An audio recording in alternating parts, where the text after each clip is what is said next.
You know, from around the age of 8 or 9, I started playing for local sides, quite competitive at a young age as well, which it is now. Then moved on to Comet. I was at a team called Comet who was very successful. We had some good players in the side. I then pushed from there and went on to Semrab. You know, I think everybody's heard that in my side was, you know, Bobby Zamora, Ledley King, Kemi is it, Paul Konchesky, J. Lloyd Samuel. You know, we had some very good players who have gone on to play at the very top levels. And at that age we was winning 5 or 6-0, and that encouraged scouts to come along and pick us up, whether it be for West Ham, Chelsea, Arsenal. There was always scouts watching our team. So we done very well from that age, and I think from the age of 14 things become very serious and we moved away from the Sunday football, and Chelsea's academy sort of took over, training 2 or 3 times a week and then playing on a Sunday in like a mini league with a local team.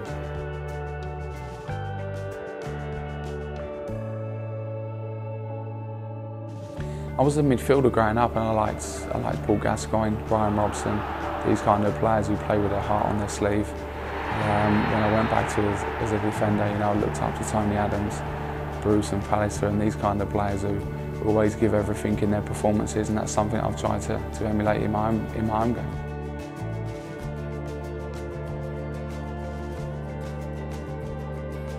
You know, I met Steve Bruce and Pallister when I was 13, 14 and got invited to Man United. I had lunch with him before a big game, and to have them experience as a kid, that's something sort of, you know, I take into my own game. When I see fans in the street or after the game, I make sure that I've always got time to sign autographs and have photos, because I always remember them memories and photos that I've still got at home today, you know, with my heroes. So, you know, I think it's important that modern players, you know, take time for their fans and give as much time as possible.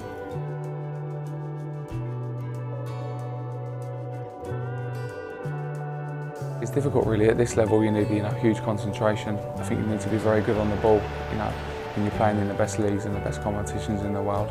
Good in the air, quick, strong in the tackle. You need to score a few goals as well, which I've previously had good years in the competition as well. I think all them attributes, you know, make a very good defender at this level.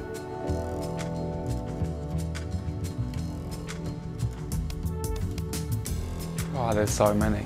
It's difficult to look any further than Chelsea. When you look at Carvalho, Alex coming in and had a very good year. I play alongside Rio Ferdinand as well, who's got all the attributes. You know, when you play with these guys and train with them day in, day out, you know, you realise just how good they are. So for me, I wouldn't look no further than Ricky and Rio. You know, obviously come up against some of the best in the world in the Champions League and with England. But when I get the chance to play with these guys day in, day out, you just realise how good they are.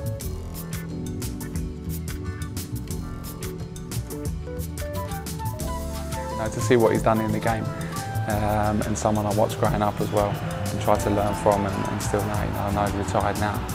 It's great to meet him. I've met him a couple of times before, but you know, if you can have 5 minutes with these kind of guys who have been there and done it and won the Champions League final, and won these big competitions, if you can pass on, you know, any little tips, you know, I'll take that under my belt.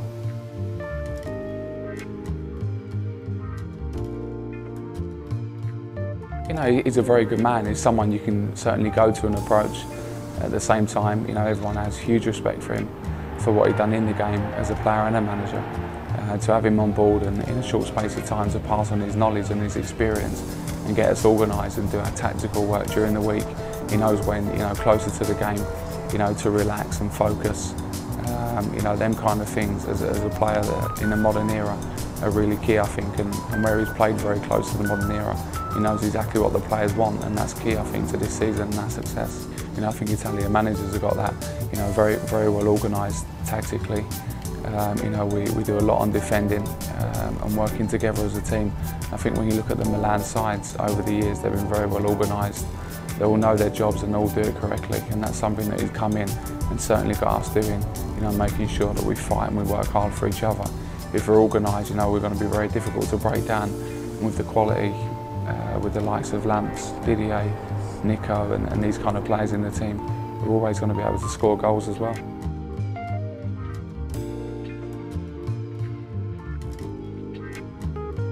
I think it's important at a very early age that they enjoy their football. I think a lot of parents and kids these days put too much pressure on themselves And I think, you know, when I was younger, all I wanted to do was play football.